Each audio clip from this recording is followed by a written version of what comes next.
नमः शिवाय। हर हर महादेव। स्वागत है आप सभी का आपके अपने चैनल शिव राम कथाएं में। आज की वीडियो में हम बात करेंगे कि दोस्तों, घर में टूटी हुई झाड़ू रखने से क्या होता है। घर में झाड़ू खड़ी करके रखने से क्या होता है रात को झाड़ू लगाने से। आज एक सच्ची कथा के माध्यम से मैं आपको बताऊंगी कि झाड़ू का हमारे जीवन में कितना अधिक महत्व है। एक झाड़ू कंगाल को धनवान और धनवान को कंगाल कैसे बना सकती है। प्रिय श्रोताओं, ये एक प्राचीन कथा है जो हमें सिखाती है कि घर की साफ सफाई और झाड़ू का सही उपयोग हमारे जीवन में कितना बड़ा परिवर्तन ला सकता है। ये कथा बहुत ही ज्ञानवर्धक है।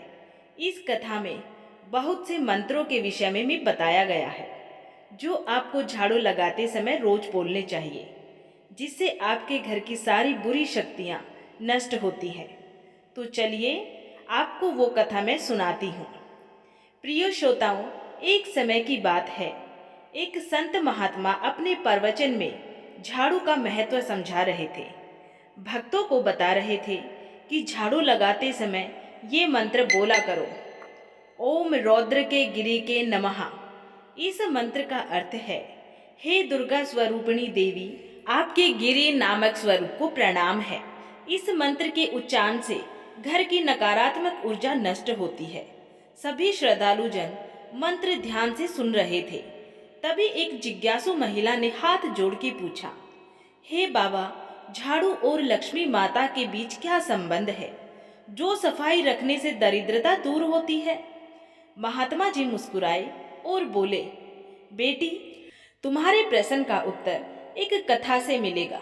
सुनो, मैं तुम्हें दो स्त्रियों की सच्ची कथा सुनाता हूँ, जिसे सुनकर तुम स्वयं समझ जाओगी कि घर की पवित्रता में ही माँ लक्ष्मी का वास क्यों होता है। इतना कहकर संत महात्मा ने आंखें मूंदी और भगवान का स्मरण करते हुए कथा आरंभ की। बहुत समय पहले की बात है। एक सुंदर पहाड़ी गांव में दो पड़ोसिनें रहती थी। दोनों ही विवाहित स्त्रियां थी और स्वभाव और आदतों में एक दूसरे से बिल्कुल भिन्न थी। पहले का नाम सुशीला था। सुशीला जितनी सरल स्वभाव की थी उतनी ही मेहनती। वो हर रोज तड़के उठकर सबसे पहले अपने आंगन में झाड़ू लगाती, पूरे घर को साफ करती थी। उसका मानना था कि स्वच्छता ईश्वर की पूजा के समान है। झाड़ू लगाते समय सुशीला भगवती लक्ष्मी का स्मरण करती। जैसे ही भोर होती, वह हल्की आवाज में मंत्र गुनगुनाती हुई झाड़ू फेरती, शुद्धे शुद्धे महादेवी मार्जिनी हस्ते शुभे, दरिद्रता विनाशाय पुण्यम देह नमोस्तुते। जिसका अर्थ था, हे महादेवी, आपके हाथ में ये झाड़ू पवित्रता का प्रतीक है। इसे दरिद्रता का नाश और हमें पुण्य प्राप्त हो। सचमुच झाड़ू लगाते समय सुशीला को लगता मानो वह अपने घर के साथ साथ अपने मन की गंदगी भी साफ कर रही हो। दूसरे पड़ोसन का नाम था मीना। मीना सुशीला की उम्र की ही थी, लेकिन स्वभाव इसके विपरीत वह काफी आलसी और लापरवाह भी थी। सुबह देर तक सोना, घर का काम टालना और साफ सफाई से जी चुराना उसकी आदतें थी। मीना के घर के आंगन में अक्सर कचरे के ढेर पड़े रहते, कोनों में जाले लग जाते, लेकिन उसे परवाह नहीं थी। वो कहती, मैं कोई नौकरानी नहीं हूँ जो हर रोज झाड़ू लगाती फिरूं, इससे क्या ही फर्क पड़ता है। उसकी इस उदासीनता के कारण घर में जगह जगह धूल और गंदगी जम गई थी। सुशीला अपने घर को मंदिर की तरह सहेज के रखती। वो झाड़ू लगाने के बाद आंगन के एक कोने में ही झाड़ू को पीछे की ओर छुपा के रखती, ताकि किसी अतिथि की नजर उस पर ना पड़े। वह कभी भी झाड़ू को पैर नहीं लगने देती थी। अगर गलती से उसका पैर झाड़ू को छू जाता तो वो तुरंत हाथ जोड़कर क्षमा करना माता कह के माफी मांग लेती। बचपन में ही उसकी माँ ने सिखाया था कि झाड़ू में ही माता लक्ष्मी का वास है, इसका अनादर नहीं करना चाहिए। उधर मीना का हाल बिल्कुल उल्टा था। वो झाड़ू को कभी भी कहीं भी फेंक देती, कभी आंगन के बीचों बीच झाड़ू पटक देती, तो कभी दरवाजे पर ही छोड़ देती, जहां से गुजरते हुए सबका पैर उस झाड़ू पे पड़ता। उसकी झाड़ू भी पुरानी होकर टेढ़ी मेढ़ी और थोड़ी टूट गई थी। पर मीना नई झाड़ू लाने की बजाय इसी टूटी झाड़ू से काम चलाती रहती थी। कई बार सुशीला ने उसे समझाया, बहन, टूटी झाड़ू से मत झाड़ू लगाया करो, ये अशुभ होता है, इसे बदल लो। पर मीना हंसकर टाल देती और कहती, अरे तुम्हारे वो देवी देवता क्या हमारे झाड़ू से नाराज होंगे? ये सब अंधविश्वास है। मेरे पास फालतू समय नहीं है इन सब बातों के लिए। सुशीला को मीना की बातें सुनकर बड़ा दुख होता था। वो सोचती थी कि काश मीना समझ पाती कि यह कोई अंधविश्वास नहीं, बल्कि सदियों से चली आ रही अनुभूत सत्य है। खैर, सुशीला ने अपना कर्तव्य निभाते हुए एक दिन मीना के दरवाजे पर एक नई झाड़ू लाके रख दी, ताकि शायद मीना उसे इस्तेमाल कर ले। लेकिन मीना को जाने क्यों ताना मारने की आदत सी थी। उसने नई झाड़ू देखकर सुशीला से कहा, तुम्हें बड़ी फिक्र है मेरी झाड़ू की, इतनी दया मत दिखाया करो, मुझे उपदेश देने की जरूरत नहीं है। सुशीला ने शांत स्वर में कहा, मैंने तो बस तुम्हारी सहायता के लिए रखा था, बुरा मत मानो। तुम्हारे बच्चे खेलते हैं इस आंगन में, इतनी गंदगी रहेगी तो बीमार पड़ जाएंगे, सफाई रखोगी तो सबका भला होगा। इस पर मीना तुनक कर बोली, मेरे बच्चों की चिंता तुम्हें करने की जरूरत नहीं है, तुम अपने काम से काम रखो तो बेहतर होगा।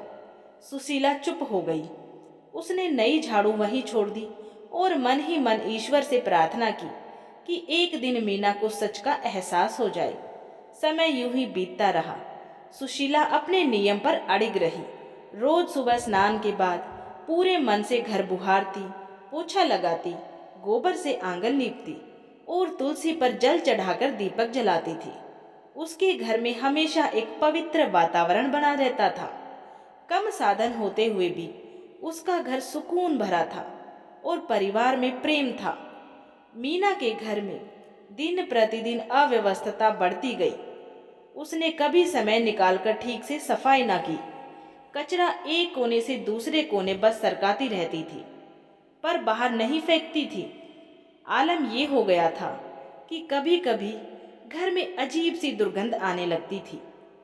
उसका पति रामू भी कई बार टोका करता था, मीना थोड़ा घर साफ कर रखा करो, बच्चे भी गंदगी में खेलते हैं, बच्चों की सेहत खराब होगी। मगर मीना टाल देती और कहती, आपको कुछ दिखता नहीं है, मैं दिन भर काम करती हूँ, थक जाती हूँ। आपको सफाई की इतनी ही चिंता है तो खुद ही कर लिया करो। पति बेचारा बेबस हो जाता, कमाई के लिए खेत मजदूरी करके शाम को ही घर लौटता, फिर घर का काम भी वही करे, ये सोचकर चुप रह जाता। धीरे धीरे फर्क दिखने लगा। सुशीला के घर जहाँ बरकत धीरे धीरे बढ़ रही थी, मीना के घर तंगी और मुसीबतें दस्तक देने लगी थी। सुशीला का पति श्याम एक साधारण नौकरी करता था। आय ज्यादा नहीं थी, मगर उनके खर्चे सुचारू रूप से चल रहे थे। उल्टा कभी कभी अचानक अन्न या धन का आगमन हो जाता था। एक बार की बात है, सुशीला को आंगन में एक चमकता हुआ सिक्का मिला। उसने वो सिक्का उठाकर साफ किया तो देखा कि वो शुद्ध सोने का प्राचीन सिक्का था। हैरान होकर सुशीला ने वो सिक्का घर के मंदिर में माता लक्ष्मी के चरणों में रख दिया और अपने पति से परामर्श किया। उन्होंने ईमानदारी रखते हुए अगले दिन गांव के प्रधान को वह सिक्का सौंप दिया, क्योंकि शायद किसी कीमती चीज के खोने की खबर आई थी। प्रधान ने उनकी ईमानदारी से खुश होकर इनाम स्वरूप उन्हें कुछ धनराशि दी। सुशीला और श्याम ने वो धन जरूरतमंदों में बांट दिया और थोड़े से पैसे से घर के लिए राशन ले आए। सुशीला ने कहा, माता लक्ष्मी की कृपा है जो हमें थोड़ी समृद्धि मिली है, हमें इसका सदुपयोग करना चाहिए। उनकी इस भली मंशा से गांव में सब प्रभावित हुए। वहीं दूसरी ओर मीना के घर अनचाहे खर्च बढ़ने लगे। उसके बच्चे बार बार बीमार पड़ने लगे। कभी बड़े बेटे को खांसी जुकाम हो जाता तो कभी छोटी बेटी को बुखार हो जाता। डॉक्टर पर पैसे खर्च होते गए। घर में पहले से ही आमदनी कम थी। उस पर ये खर्चा बढ़ा तो घर का बजट गड़बड़ा गया। एक दिन तो हद हो गई। मीना के घर से जुड़ी एक विचित्र घटना घटी। उस शाम सूरज ढल चुका था, अंधेरा गहरा होने लगा था। मीना के बच्चे आंगन में खेलते खेलते घर के अंदर आ गए थे। रामू काम से लौटा नहीं था। मीना रसोई में खाना बनाने की तैयारी कर रही थी। इतने में अचानक से उसे आंगन से कुछ फुसफुसाहट की आवाज सुनाई पड़ी। वो चौंकी। इस समय वहां कौन हो सकता है? बच्चे तो अंदर ही हैं। उसने धीमे कदमों से खिड़की से झांक के बाहर देखा। धुंधलके में आंगन के कोने में जहां टूटी फूटी पुरानी झाड़ू पड़ी थी, उसे एक अजीब सी परछाई दिखाई दी। मीना की सांसें तेज हो गई। उसने ध्यान से देखा। एक वृद्ध औरत की आकृति झाड़ू के पास बैठी हुई थी। उस औरत के बाल बिखरे हुए, लंबे और धूल धसीत थे। उसके वस्त्र मैले कुचैले लाल रंग के थे। आंखें अंगारों की तरह लाल चमक रही थी। उसका चेहरा इतना डरावना था कि मीना का खून जम गया। वह कुशलता से पहचान नहीं पा रही थी कि ये असली कोई जीव है या कोई छाया है। पर उस आकृति की उपस्थिति से सारा आंगन जैसे ठंडा पड़ गया था। मीना ने हिम्मत जताकर पूछा, कौन है वहां? लेकिन जवाब में एक भयानक कर्कश हंसी सुनाई दी। वह औरत जैसी परछाई धीरे से उठी और लड़खड़ाते कदमों से झाड़ू को उठाकर सहलाने लगी। फिर उसकी भारी आवाज गूंजी, मुझे मेरे घर से क्यों निकालना चाहती हो? मैं तो यही रहूंगी। इतना कहकर वह छाया स्त्री जोर से हंसी। उसकी हंसी में एक विषाद और रोष था। उसकी हंसी सुनकर मीना का कलेजा कांप उठा। अचानक वह परछाई हवा में लहराकर उठी और घर के दरवाजे की ओर बढ़ने लगी। मीना भय से चीखना चाहती थी, पर उसकी आवाज गले में अटक गई थी। उसने तुरंत दरवाजा अंदर से बंद कर लिया और भगवान का नाम जपने लगी। परछाई ने दरवाजे पर जोर से दस्तक दी। बच्चे भी घबराकर रोने लगे और आकर मीना से चिपक गए। मीना ने थरथराते हुए दरवाजे के पार सुना।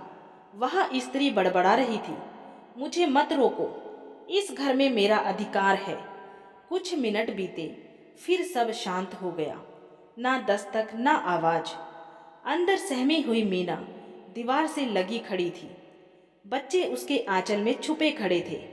उसका दिल जोर जोर से धड़क रहा था। थोड़ी देर बाद हिम्मत करके उसने खिड़की से फिर झांक कर देखा। अब बाहर कोई नहीं था।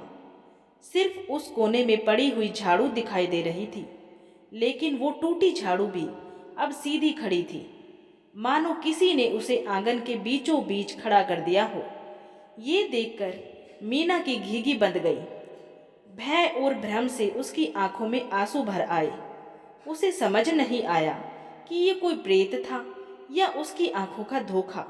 पर जो भी था, उसने मीना को अंदर तक हिला दिया था। उसी घड़ी दरवाजे पर फिर दस्तक हुई। इस बार सचमुच कोई इंसान ही था। आवाज आई कि मीना दरवाजा खोलो, मैं श्याम हूँ। ये सुशीला के पति श्याम की आवाज थी। मीना ने दरवाजा खोला। श्याम और सुशीला दोनों हाथों में लालटेन लिए खड़े थे। उन्होंने देखा कि मीना बदहवास लग रही है और बच्चे रो रहे हैं। सुशीला तुरंत अंदर आई और मीना को गले लगाकर सांत्वना देने लगी। क्या हुआ बहन, तुम इतनी घबराई हुई क्यों हो? मीना कुछ बोल नहीं पा रही थी, बस सुबक सुबक कर रोई जा रही थी। श्याम ने चारों ओर नजर डाली और पूछा, तुमने दरवाजा अंदर से क्यों बंद कर रखा था? हम काफी देर से खटखटा रहे थे। मीना ने अपने आंसू पोंछे। उसकी हालत देखकर सुशीला ने बच्चों को गोद में लेकर चुप कराया और अपने पास की चारपाई पर बैठा दिया। पानी का लोटा लेकर मीना को दिया। कुछ घूंट पानी पीने के बाद मीना की जान में जान आई। उसने थरथराते स्वर में बताया, आंगन में वहां कोई थी, एक डरावनी बुढ़िया जैसा साया। झाड़ू के पास। वह बोलते बोलते फिर रो पड़ी। सुशीला चौंक उठी। बुढ़िया झाड़ू के पास? उसने बाहर झांक कर देखा। लालटेन के उजाले में टूटी झाड़ू आंगन में खड़ी हुई थी। सुशीला हैरान रह गई। अरे यह झाड़ू किसने सीधी खड़ी कर दी? तुमने रखी थी ऐसे? मीना ने सिर हिलाकर ना में उत्तर दिया। नहीं, मैंने तो उसे हाथ भी नहीं लगाया है। पता नहीं कैसे। वह फिर सिसकने लगी। श्याम स्थिति कुछ समझ गया था। वह भले ही ज्यादा धार्मिक व्यक्ति नहीं था, पर उसने भी बचपन में बड़ों से सुना था कि गंदगी में दरिद्रता देवी का वास होता है। उसने गंभीर स्वर में कहा, देखो मीना बहन, शायद तुमको भरोसा ना हो, पर मुझे लगता है कि तुम्हारे घर की दुर्दशा देखकर दरिद्रता ने ही कोई रूप लेकर तुम्हें डराया है। तुमने अपना घर कितना गंदा और अव्यवस्थित कर रखा है। मैं कोई अंधविश्वास की बात नहीं कर रहा हूँ, और ये सच है कि जहाँ गंदगी होती है वहाँ बुरी शक्तियाँ आकर्षित होती हैं। तुम्हें तुरंत सफाई करके इस नकारात्मकता को दूर करना चाहिए। सुशीला ने मीना का हाथ थामकर सहमति में सिर हिलाया। वह ठीक कह रहे हैं। हमने बचपन में सुना है कि लक्ष्मी जी को सफाई प्रिय है और उनकी बहन अलक्ष्मी को गंदगी। जिस घर में गंदगी रहती है वहां दरिद्रता देवी सदा वास करती है। शायद आज जो भी हुआ है वो इसलिए हुआ है कि तुम्हें चेतावनी मिले। अभी रात काफी हो गई है। ऐसा करो, तुम अपने बच्चों को लेकर हमारे घर चलो। आज की रात वहीं रुक जाओ। तुम्हारा मन भी शांत हो जाएगा। सुबह हम मिलकर तुम्हारा घर साफ करेंगे। हाँ, मीना इस अपनत्व पर फिर रो दी। बहन, मैं तुम्हें सारा समय ताने देती रही, तुम्हें रोकती रही सफाई करने से, और तुम हो कि मेरे लिए इतना कर रही हो। मैं कितनी अभागी थी जो तुम्हारी बात नहीं मानी।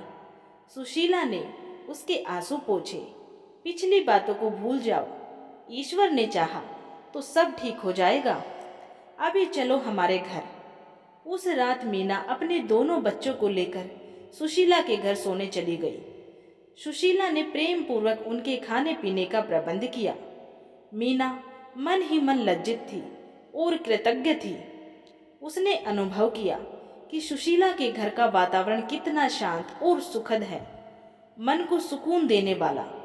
वही गांव, वही माहौल, लेकिन अंतर सिर्फ इतना कि यहाँ हर चीज साफ सुथरी और सुव्यवस्थित थी। मंद दीपक जल रहा था और तुलसी के पास अगरबत्ती की भी सुगंध फैल रही थी। मीना को बरसों बाद जैसे आत्मिक शांति का अनुभव हुआ हो। उसे अपनी भूल पर पछतावा होने लगा। उस रात जब सब सो गए, तब मीना की आंखों से आंसू बहते रहे और वह पहली बार ईश्वर से सच्चे हृदय से प्रार्थना कर रही थी, हे भगवान, मुझे क्षमा कर दो। मैंने आलस और अज्ञान में अपने परिवार को कितना कष्ट दिया है। अब मुझे ये भूल नहीं होगी। माँ लक्ष्मी, मुझ पे दया करो और मेरा घर छोड़ के मत जाओ। प्रार्थना करते करते न जाने कब मीना को नींद आ गई। अगली सुबह भोर से पहले ही सुशीला जाग गई। उसने स्नान करके अपनी पूजा संपन्न की और फिर धीरे से मीना को जगाया। मीना भी आज जल्दी उठने को तैयार थी। उसने अनुभव किया कि जल्दी उठकर स्नान करके कितनी ताजगी महसूस होती है।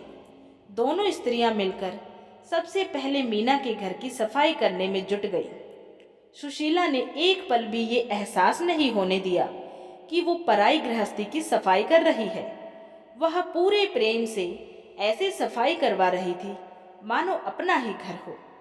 मीना को आश्चर्य हुआ कि घर की सफाई करना इतना भी मुश्किल काम नहीं था।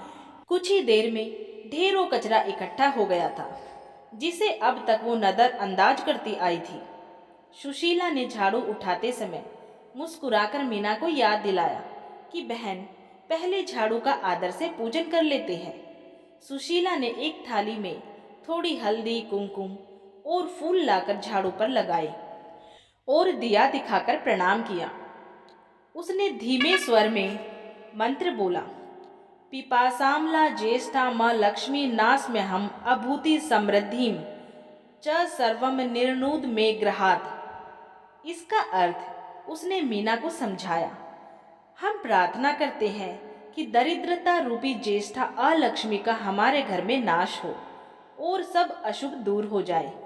मीना ने हाथ जोड़कर माथा झुकाया और अश्वपूर्ण नेत्रों से अपने घर के द्वार पर खड़ी होकर आसमान की ओर देखा, मानो वह माँ लक्ष्मी से आशीर्वाद मांग रही थी कि आज से उसके जीवन में पवित्रता और समृद्धि का प्रकाश भर दे।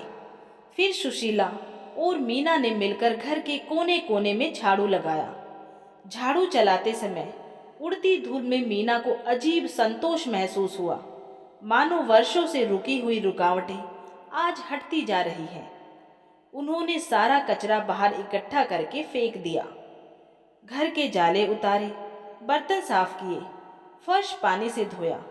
दोपहर तक मेहनत करके दोनों ने पूरा घर चमका दिया। अब मीना का घर किसी नए घर जैसा लग रहा था, साफ, उजला और तरोताजा। कमरों में धूप और हवा भरकर जैसे सारी नकारात्मक ऊर्जा भी उड़ गई थी। जब सब काम हो गए तब सुशीला ने तुलसी के सामने दीपक जलाकर लक्ष्मी जी की आरती गाई। मीना भी आरती में पूर्ण भाव से शामिल हुई। उसने हृदय से माँ लक्ष्मी को अपने घर में वापस आने का निमंत्रण दिया। सुशीला ने अंत में मीना को वही नई झाड़ू भेंट की जो पिछली बार वो छोड़ गई थी। मीना ने विनम्रता से उस झाड़ू को दोनों हाथों से ग्रहण किया और उसकी पूजा की। उसने प्रतिज्ञा की वह आज से रोज सुबह स्नान करके इसी झाड़ू से अपने घर आंगन को ऐसे ही स्वच्छ रखेगी और कभी भी गंदगी को जमने नहीं देगी। देखते ही देखते बदलाव दिखाई देने लगा। उसी शाम जब रामू काम से घर लौटा तो घर का रूप देखकर अवाक रह गया। हर चीज चमक रही थी। बच्चे भी नहा धोकर साफ कपड़ों में खेल रहे थे। वातावरण में एक अजीब सी सकारात्मक शांति थी। रामू ने हैरानी से पूछा, यह किसने कर दिखाया? मीना की आंखें छल्ला उठी। उसने पास में ही खड़ी सुशीला की ओर कृतज्ञता से देखा और बोली, हम दोनों ने मिलकर किया है और आगे से मैं हर दिन खुद ही करूंगी। रामू को अपनी आंखों पर भरोसा नहीं हुआ, पर बहुत खुशी हुई कि उनकी पत्नी में ये परिवर्तन आया है। उसने सुशीला को धन्यवाद दिया। सुशीला ने हंसते हुए कहा, यह सब मीना ने अपने परिवार के प्यार के लिए किया है। अब यह खुद अपने घर की लक्ष्मी बन गई है। उन पलों में मीना के चेहरे पर जो संतोष था वो अनमोल था। पहली बार उसे ऐसा एहसास हुआ कि एक गृहिणी का धर्म सिर्फ खाना पकाना ही नहीं, घर को साफ और पुण्य का स्थल बनाना भी है। जिस घर को वह अब तक बोझ समझकर उपेक्षित कर रही थी, वही घर उसका परिजन है, जिसमें उसके परिवार का सुख भविष्य समाया हुआ है। उसकी आंखों में कृतज्ञता के आंसू बह निकले। उसने सुशीला का हाथ पकड़ के कहा, बहन, तुमने मुझे अज्ञान के अंधेरे से निकाला है। मैं हमेशा तुम्हारी ऋणी रहूंगी। उस रात मीना के परिवार ने चैन की नींद सोई। बच्चों की तबीयत भी जैसे चमत्कारिक रूप से सुधरने लगी। कुछ ही दिनों में वह हंसते खेलते पूरी तरह से स्वस्थ हो गए। घर में बरकत लौटने लगी। रामू को गांव के पास के कस्बे में एक बेहतर मजदूरी मिलने लगी, जिससे आमदनी बढ़ गई। मीना ने भी घर में 2 गायें भैंस पाली, क्योंकि अब उसका मन घर संवारने में लगता था। रोज सवेरे उठकर वह गाय को चारा डालती, पूरे आंगन में गोबर से लिपाई करके शुभ स्वास्तिक बनाती और झाड़ू बुहार करती, तुलसी को जल देती, दिया जलाती और प्रभु का स्मरण करती। घर में मानो लक्ष्मी जी ने स्थायी डेरा डाल लिया हो, ऐसा सभी पड़ोसी कहने लगे थे, क्योंकि मीना का परिवार अब सुखी और प्रसन्नता से रहने लगा। कुछ ही सप्ताह बाद गांव में वही संत महात्मा दोबारा पधारे, जिनका प्रवचन सुनने पहले भी गांव वाले गए थे। इस बार मीना खुद दौड़ी दौड़ी उनके पास पहुंची। संत ने उसे पहचाना और पूछा, बेटी, तुम्हारे चेहरे पर आज नया तेज है, क्या बात है? मीना ने संत के चरण पकड़ लिए और भावुक होकर बोली, बाबा, अब मैं समझ गई हूँ कि घर की पवित्रता और माँ लक्ष्मी की कृपा में क्या संबंध है। आपने ठीक कहा था, जिन स्त्रियों का स्वभाव आलसी, गंदा और कलहपूर्ण होता है, वहाँ लक्ष्मी देवी नहीं ठहरती है। मैं भी वैसी ही बन गई थी, लेकिन अब मैं बदल गई हूँ।